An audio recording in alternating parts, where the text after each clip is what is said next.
Hi students. ഇപ്പം ഇന്നലെ ഞാൻ ഒരു ഓഡിയോ ക്ലിപ്പ് നമ്മുടെ ഗൂഗിൾ ക്ലാസ് റൂമിൽ ഷെയർ ചെയ്തിരുന്നു. നമ്മൾ പുതിയൊരു സബ്ജക്റ്റ് കൂടി സ്റ്റാർട്ട് ചെയ്യാണ്, ബിസിനസ് റിസർച്ച് മെത്തേഡ്. സോ ഈ ഒരു subject how it is relevant for you both in your academic ways as well as in other ways നമ്മൾ പറയണ്ടായി. Now we are moving on to the details of the subject. ഞാൻ first മോഡ്യൂളിൽ ഓരോ portions ആയിട്ട് എടുക്കുകയാണ്. ഇപ്പം നമ്മൾ സ്റ്റാർട്ടിങ്ങിൽ നമ്മുടെ ഗൂഗിൾ ക്ലാസ് റൂമിൽ നിങ്ങൾക്ക് ആവശ്യമായിട്ടുള്ള മെറ്റീരിയൽസ് ഒക്കെ ഉണ്ട്, സിലബസ് ഉണ്ട്. ഫസ്റ്റ് ചാപ്റ്റർ നമ്മൾ ആസച്ച് സ്കാൻ ചെയ്തിട്ടുള്ള കോപ്പി ഗൂഗിൾ ക്ലാസ് റൂമിലുണ്ട്. അപ്പം നമ്മൾ ഇൻവെസ്റ്റ്മെന്റ് മാനേജ്മെന്റിന് നിങ്ങൾ എന്താണോ ചെയ്തത് അത് തന്നെയാണ് ഇവിടെയും നമ്മൾ എക്സ്പെക്ട് ചെയ്യണത്.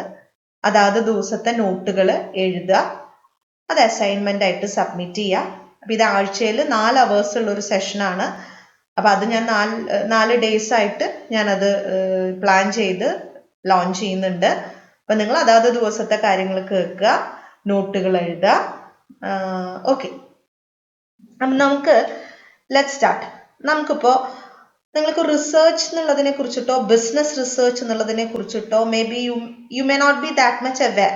കാരണം you are in your UG പ്ലാറ്റ്ഫോമിലാണ്. നിങ്ങൾ ഒരു +2-ലൊന്നും നിങ്ങൾ you may not have been much familiar with the term research and not even with the term business research. So നമുക്കൊരു ജനറൽ ഭയങ്കര ബ്രോഡ് ആയിട്ടുള്ളൊരു ഓവർവ്യൂ ആദ്യം നോക്കാം. നമ്മളിപ്പോൾ suppose take the case of a country. Every country has an economy, right?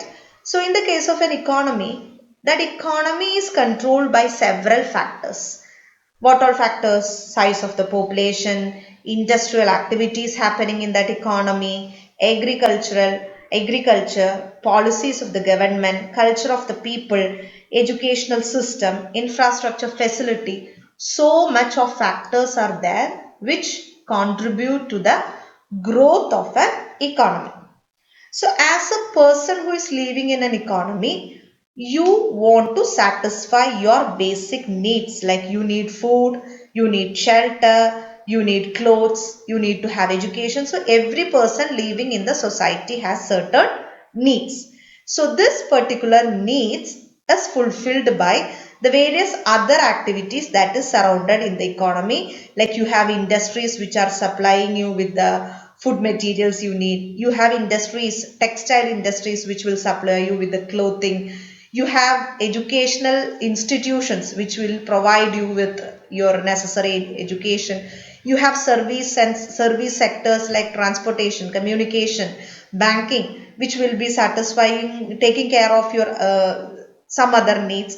So all these things are interrelated and intertwined in an economy.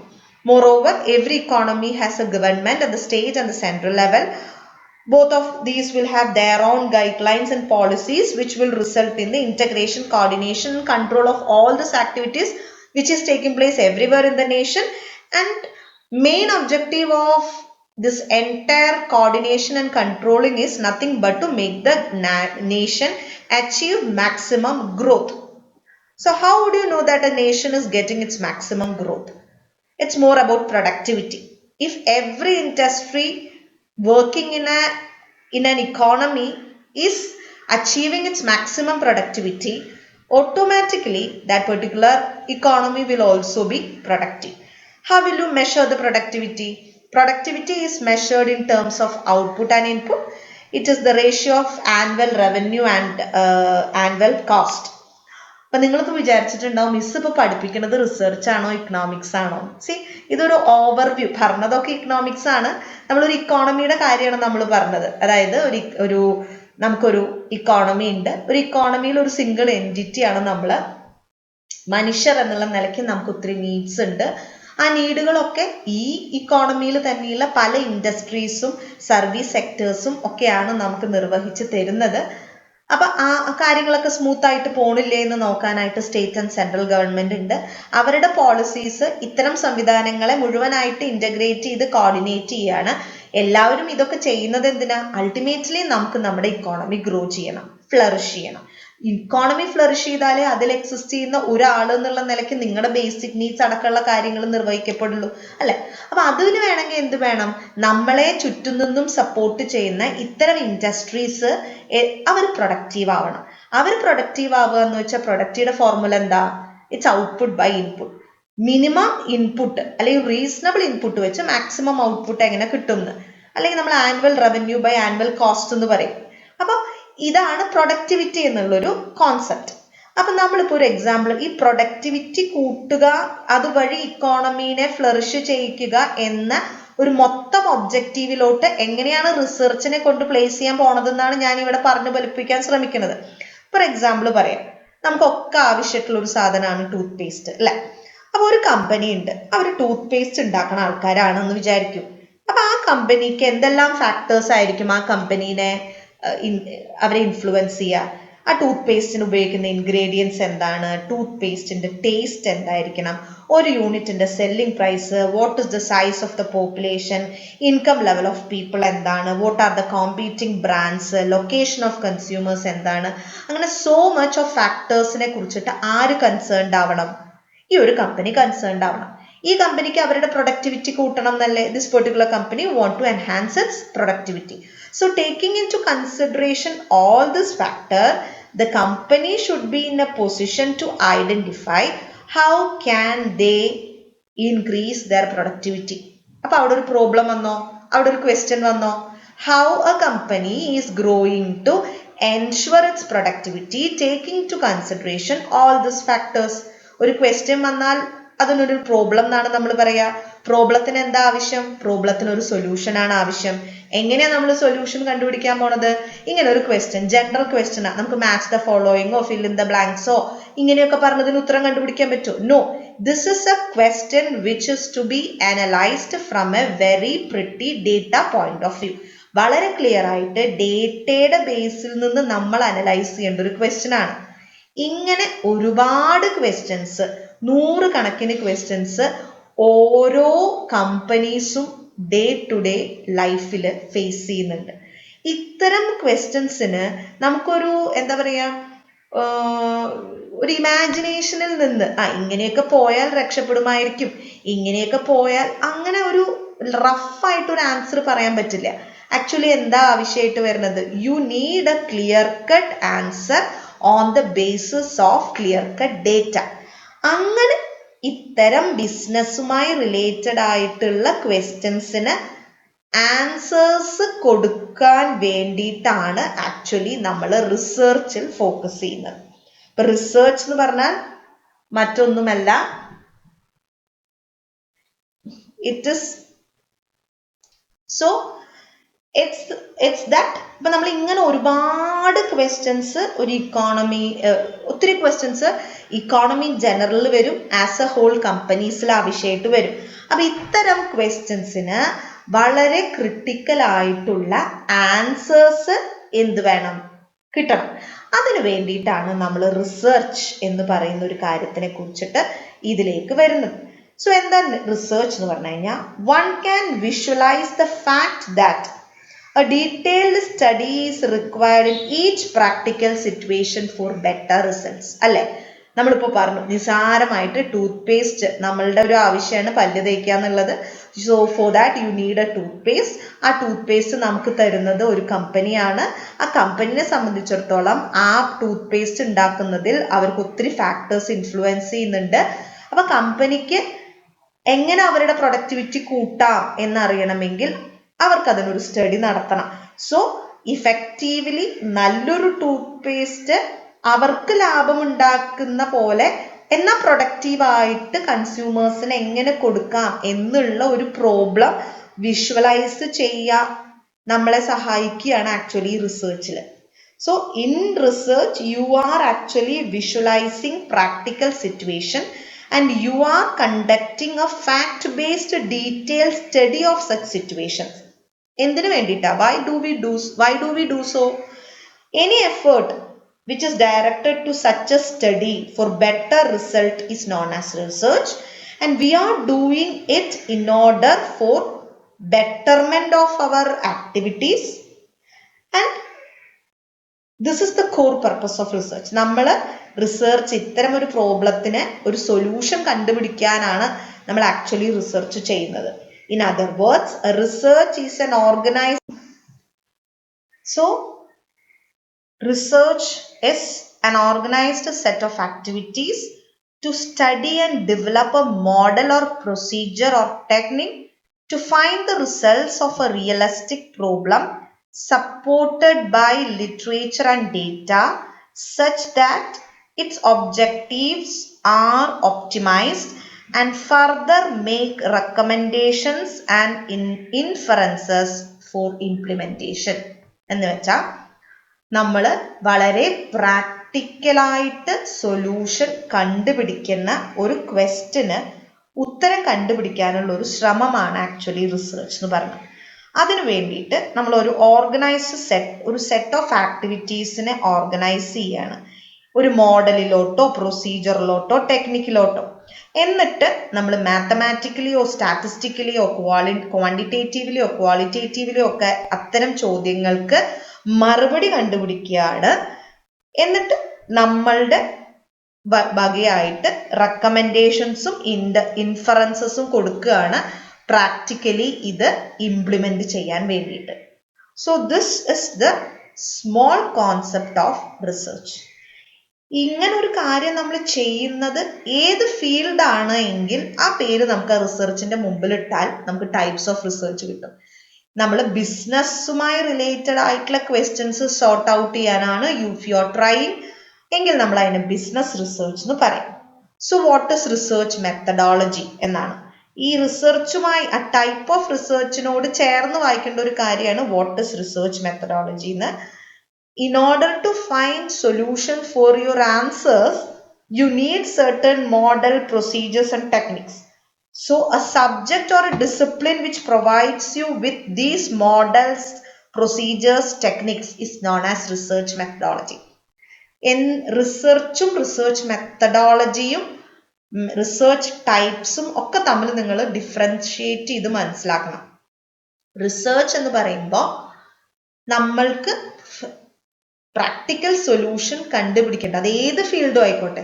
It can be in business, it can be in education sector, it can be in science, it can be in maths. എവിടെ വേണമെങ്കിലും നമുക്ക് research ചെയ്യാം. കാരണം you are trying to find out a solution for a practical problem. നമ്മൾ ഒരു practical പ്രോബ്ലത്തിന് solution കണ്ടുപിടിക്കാനാണ് ആഗ്രഹിക്കുന്നത്. So അതാണ് നമ്മൾ റിസർച്ച്. You are searching. ഇനി അത് ഏത് ഫീൽഡ് ആണെങ്കിൽ, if it is in business, if it is in education, if it in service sector, അതനുസരിച്ച് ബിസിനസ് റിസർച്ച് എന്നോ ഇപ്പൊ മാർക്കറ്റിംഗിലാണെങ്കിൽ മാർക്കറ്റിംഗ് റിസർച്ച് എന്നോ അതിന്റെ പേരുകൾ മാറുന്നു മാത്രം. ഇനി നമ്മൾ എങ്ങനെയാണ് റിസർച്ച് കണ്ടക്ട് ചെയ്യാന്ന് പറഞ്ഞു. എങ്ങനെ റിസർച്ച് കണ്ടക്ട് ചെയ്യാം? നമ്മളുടെ പ്രോബ്ലത്തിനെ അതിനൊരു ഉത്തരം കണ്ടുപിടിക്കാൻ പാകത്തിന് നമ്മൾ സെറ്റ് ഓഫ് ആക്ടിവിറ്റീസും ഡേറ്റയും ഒക്കെ കളക്ട് ചെയ്ത് ഏതെങ്കിലും മോഡലോ തിയറിയോ പ്രൊസീജിയറോ ഉപയോഗിച്ച് ടെക്നിക്കോ യൂസ് ചെയ്തിട്ടാണ് നമുക്ക് റിസൾട്ട് കണ്ടുപിടിക്കുക. എന്നിട്ട് വേണം നമുക്ക് അതിന്റെ ഇംപ്ലിമെന്റേഷനും ഇൻഫറൻസും ഒക്കെ പറയാൻ വേണ്ടിയിട്ട്. സോ ആ കണ്ടുപിടിക്കാനായിട്ട് ഒരു പ്രാക്ടിക്കൽ പ്രോബ്ലത്തിന് ഒരു സൊല്യൂഷൻ കണ്ടുപിടിക്കാനായിട്ട് നമ്മൾ ഉപയോഗിക്കുന്ന മോഡൽ, പ്രൊസീജിയർ ആൻഡ് ടെക്നിക്സ്, അതിനെ നമ്മൾ റിസർച്ച് മെത്തഡോളജി എന്ന് പറയും. So what is research and what is research methodology എന്നുള്ള കോൺസെപ്റ്റ് ക്ലിയർ ആയി എന്ന് വിചാരിക്കുന്നു. So that is, so I hope you have a clear understanding about what research is, what is the purpose of research, what are the types of research and what is research methodology. Okay, so now let's see. നമ്മൾ ഒരു general intro ആണ് കേട്ടോ തന്നത്. എത്രത്തോളം research ഒരു സാധാരണ വ്യക്തിക്ക് പോലും എത്രത്തോളം റെലവെന്റ് ആണ് എന്നതൊരു അണ്ടർസ്റ്റാൻഡ് ചെയ്യാൻ വേണ്ടിയിട്ടുള്ള ഒരു ഇൻട്രോ ആണ്. നമ്മൾ ഇനി അക്കാദമിക് പോയിന്റ് ഓഫ് വ്യൂയിലേക്ക് കടക്കുകയാണ്. Now let's see the various definitions of research. So first is, according to Robert Ross, research is essentially an investigation, recording and analysis of evidence for the purpose of gaining knowledge. നമ്മൾ general ഇൻട്രൊഡക്ഷനിൽ പറഞ്ഞു, if there is a practical problem, you need a solution. So ആ practical problem plus solution എങ്ങനെ എന്നുള്ളതാണ് നമ്മൾ റിസർച്ചിലൂടെ കണ്ടുപിടിക്കാൻ ശ്രമിക്കുന്നത്. So നമുക്ക് റിസർച്ചിനെ എങ്ങനെ പറയാം? ഇറ്റ്സ് ആൻ ഇൻവെസ്റ്റിഗേഷൻ, ഒരു അന്വേഷണമാണ്. റെക്കോർഡിംഗ്, രേഖപ്പെടുത്തലാണ്. And analysis. എന്നിട്ട് നമ്മൾ എന്ത് ചെയ്യാണ്? അനലൈസ് ചെയ്യാണ്. എന്തിനെയാണ് നമ്മൾ ഇൻവെസ്റ്റിഗേറ്റ് ചെയ്ത് റെക്കോർഡ് ചെയ്ത് അനലൈസ് ചെയ്യണേ? തെളിവുകളെ, എവിഡൻസിനെ. എന്തിനു വേണ്ടിയിട്ടാണ്? For the purpose of gaining knowledge. അപ്പൊ നമുക്ക് എന്തിനാണ്? നമുക്ക് കൂടുതൽ നോളജ് ഗെയിൻ ചെയ്യാൻ വേണ്ടിയിട്ട്. സോ അതാണ് റോബർട്ട് റോസ് പറഞ്ഞത്. Then according to John W. Best, research may be defined as the systematic and objective analysis. അവിടെയും പറയുന്നുണ്ട് ഇൻവെസ്റ്റിഗേഷന്റെ മറ്റൊരു പേരാണ് systematic and objective analysis and recording. നമ്മൾ അനലൈസ് ചെയ്താൽ മാത്രം പോരാ, റെക്കോർഡ് ചെയ്യണം. എന്താ നമ്മൾ റെക്കോർഡ് ചെയ്യും, അനലൈസ് ചെയ്യണേ? കൺട്രോൾഡ് ഒബ്സർവേഷൻസ്, നമ്മളുടെ നിരീക്ഷണങ്ങൾ. ദാറ്റ് മേ ലീഡ് ടു, നമ്മളുടെ അത്തരം നിരീക്ഷണങ്ങൾ that may lead to development of, നമ്മൾ അങ്ങനെ നടത്തുന്ന നിരീക്ഷണങ്ങൾ ഒരു പക്ഷേ ജനറലൈസേഷൻസ്, പ്രിൻസിപ്പിൾസ് ഓഫ് തിയറീസ്, അതായത് പൊതുവായ ധാരണകളിലേക്കോ ചില തത്വങ്ങളിലേക്കോ തിയറിയിലേക്കോ resulting in prediction and possible ultimate control of ഈവൻസിലേക്കോ നയിക്കാം. എന്ന് വെച്ചാൽ ആദ്യത്തെ ഡെഫിനിഷനെക്കാട്ടിലും ഒരുപടി കോംപ്ലക്സ് ആണ് രണ്ടാമത്തത്. ഇറ്റ്സ് സിസ്റ്റമാറ്റിക്, ഒരു ഓർഡറിൽ ചെയ്യുന്ന കാര്യമാണ്. ഒറ്റൊരു one fine morning it is done എന്ന് നമുക്ക് പറയാൻ പറ്റുന്ന ഒരു കാര്യമല്ല. ഇറ്റ്സ് സിസ്റ്റമാറ്റിക് ആൻഡ് ഒബ്ജക്റ്റീവ്, വ്യക്തമായിട്ടുള്ള എന്താ പറയാ ലക്ഷ്യം ഉണ്ടാവണം. അനാലിസിസ്, സിസ്റ്റമാറ്റിക് ആയിട്ടും ഒബ്ജക്റ്റീവായിട്ടും നമ്മൾ അനലൈസ് ചെയ്യാണ്, നമ്മളുടെ നിരീക്ഷണങ്ങളെ റെക്കോർഡ് ചെയ്യാണ്.